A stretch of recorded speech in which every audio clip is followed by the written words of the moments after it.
Okey, salah satu lagi yang mungkin menjadi tarikan untuk hiasan dalam rumah ni, selalunya orang pasang apa orang cakap wainscoting tu jadi kita sebenarnya nak bercerita pasal wainscoting pula lepas ni. Betul. Nak pasal benda-benda kayu ni semua, dan kita ada juga tetamu yang akan bercerita tentang wainscoting ni. Okey, pasal kita ada kayu ni daripada Bukit Katil Melaka ni. Dalam talian kita ada Asfaizi Pakar. Assalamualaikum.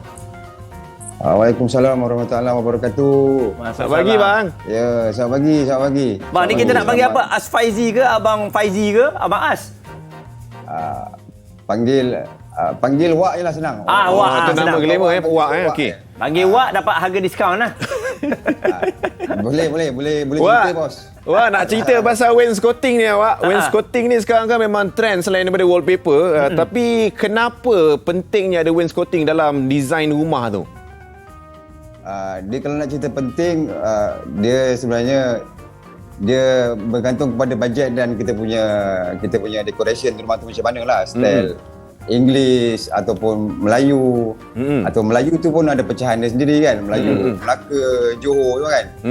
So untuk selain daripada wallpaper, kita ada macam untuk decoration cat sahaja ataupun cat tu dalam cat pun ada pecahan juga, structure, memento semua kan. English ni dia lebih nampak kepada modern lah. So dengan keadaan ruang tu, kita boleh sesuaikan dengan kita punya decoration yang wainscoting tu lah. Maksud saya begitulah. Okey. Jadi kalau kita tengok wainscoting ni, bila kita lihat macam ni, kita tahulah penggunaan kayu dan sebagainya.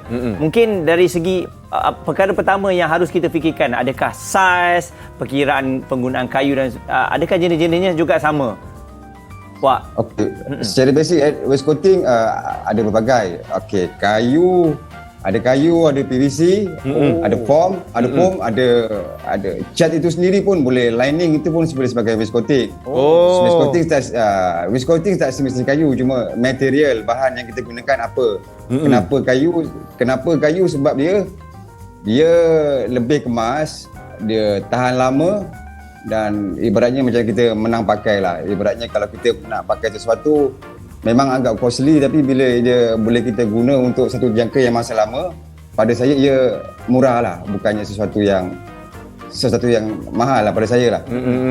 Betul. Untuk permulaan tu memang rasanya ialah untuk dengan kenaikan harga kayu semua kan, mungkin kos lah, tapi untuk DIY saya rasa dia masih tidak terbeban. Sebab kos ni bukan dari segi bahan saja, kos ni masa kan. Betul. Masa pun kos. Lepas tu kita punya yang ada bakat, yang ada bakat yang boleh potong kayu cantik semua okey lah.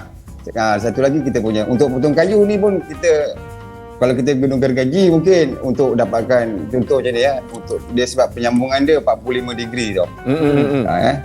Bila 45 degree penyambungan dia akan jadi lebih kemas lah. Okey, ni kita tunjukkan demo sikit lah kalau nak buat sendiri wainscoting. Okey. Kenapa 45 degree? Sebab dia kan di sini ada bunga tu kan.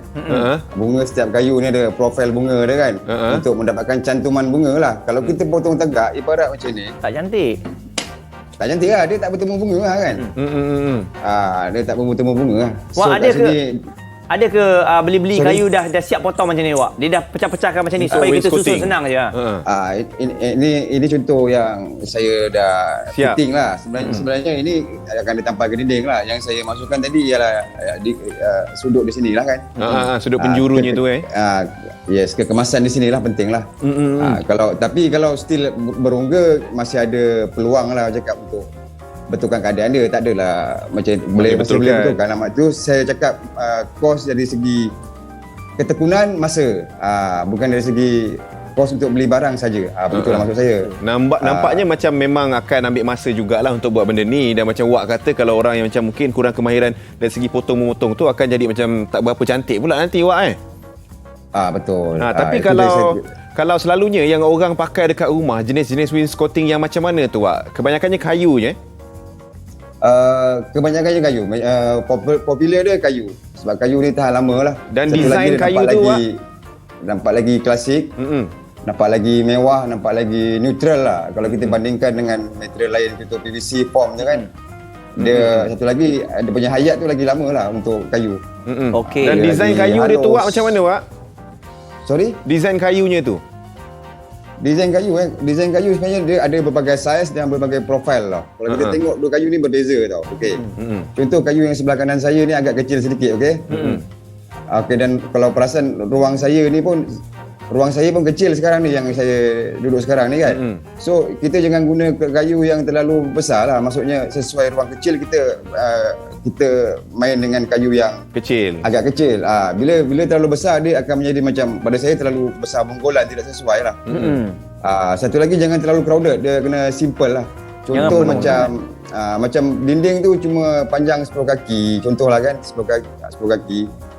So dia sedap mata mandang ni, wainscoting ni pada saya setiap 3 kaki tu pun dah terlalu besar lah. Kalau boleh kurang 3 kaki, jangan lebih daripada 3 kaki, jangan kurang daripada 2 kaki. So dia just sedap-sedap mata lah. Dia bukan standard lah. Dia tengok ruang kita lah. Kena faham juga benda tu. Kelebihan wainscoting ni Pak Wak, mungkin ada orang suka tengok, tapi mungkin ada kelebihan-kelebihan yang kita tak nampak sebenarnya. Nampak ruang tu lebih besar ke? Okey, kelebihan dia kelebihan dia dekorasi ni sebenarnya dah lama tau. Kat Malaysia ni baru 2-3 tahun belakangan ni, 3-4 tahun menjadi trend sekarang ni lah. Sebelum ni macam lebih kepada rumah VIP, macam bilik-bilik meeting, istana kan. So dia tak kepada rumah penghuni. Macam itulah maksud saya. So bila dia menjadi trend dan benda ni dah lama sebenarnya, so dia evergreen sepanjang masa. So dia masih sepanjang masa dia in je. Maksud saya dia beredar mengikut masa, dia masih sesuai dengan dekorasi. Yes. Evergreen. Bila-bila pun boleh pakai. Evergreen. Pandai kita sesuai dengan, kita blend dengan kita punya perabot. Dia jangan terlalu syarat lah rumah tu sebenarnya. Kalau ada potret pun setakat sedikit-sedikit lah, jangan terlalu banyak. Dia kena relax cool lah, macam tu lah. Okey, dan kerja pun relax kan. Betul. Dan musim PKP ni kan, musim PKP ni mungkin orang mungkin ada banyak masa nak buat DIY sendiri, wainscoting dekat rumah kan. Tak apalah, belajar pelan-pelan, sengit sikit pun tak apa, kita berlatih, kita buat sampai jadi. Tapi nak tahu dari segi bajet pula tu Wak, bila kita nak buat wainscoting ni.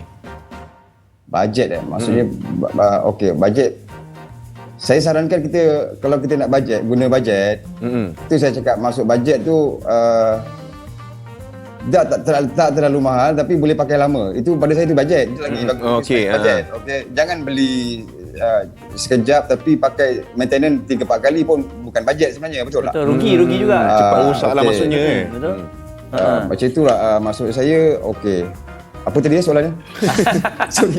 Yalah tu, betul lah tu. Pasal bajet lah. Pasal bajet tu. Bila sebut pasal bajet ni, dia berbeza. Orang banyak yang nak berjimat dan sebagainya. Mungkin juga Wak, kalau orang nak berjimat, janganlah letak wainscoting tu satu rumah. Mungkin letak by part-part yang dia suka kan. Yang dia selalu duduk ke. Ya, tempat favourite kita lah. Tempat nak ambil gambar, tempat favourite kita. Orang cakap tempat tu jangan terlalu semua lah. Tempat nak post Instagram. Ya, jadi dia future wall ataupun dia sekadar sudut L shape kan, tak perlu terlalu semua sebab kadang wall sini tu dah ada karakter wainscoting kan. Betul. Wall yang kiri ni kita karakterkan, kita dah main dengan wallpaper. Wall sebelah sana tak ada apa-apa, just main dengan tampalan gambar ataupun apa-apa bunga sebelah sana, cushion, sofa kita gitu. Dia jangan terlalu syarat. Macam itu. Tapi Wak, kalau macam contoh nak jimatkan lagi kan, jenis-jenis kayu ni kan lain jenis kayu, lain harganya kan.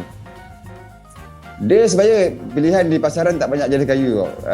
Yang setakat ni nyato dan kayu ramen dah saya. Yang memang untuk wainscoting.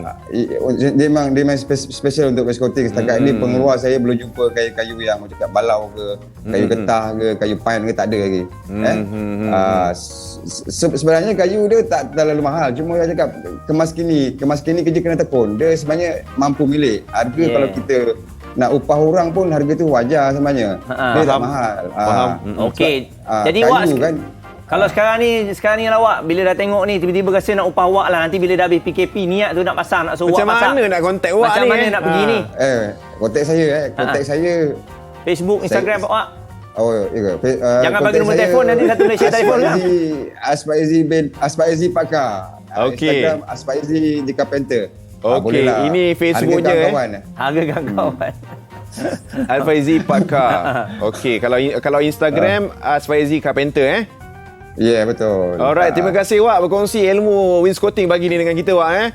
Sama-sama ya. Jangan Stay sama. safe, Wak. InsyaAllah. Semoga bermanfaat. InsyaAllah. InsyaAllah. Terima kasih. Assalamualaikum. Assalamualaikum. Okey. Dah Macam nak mana? buat sendiri wainscoting kat rumah? Zah, saya rasa buat benda ni hanya orang-orang yang betul-betul detail, dia pandai potong, pandai nak ukur, dan macam Anthony kata dia ambil masa yang lama. Betul, tapi time-time kita banyak duduk kat rumah ni fasa PKP ni time lah kita boleh eksperimen Muaz. Yeah. Sebab time PKP sebelum ni ramai orang jadi chef. Mungkin PKP kali ni ramai orang jadi tukang kayu. Betul. Kalau boleh tak jadi cuba-cuba. pun rumah kita sendiri yang tengok. Kalau tak jadi kita buat lain, okey.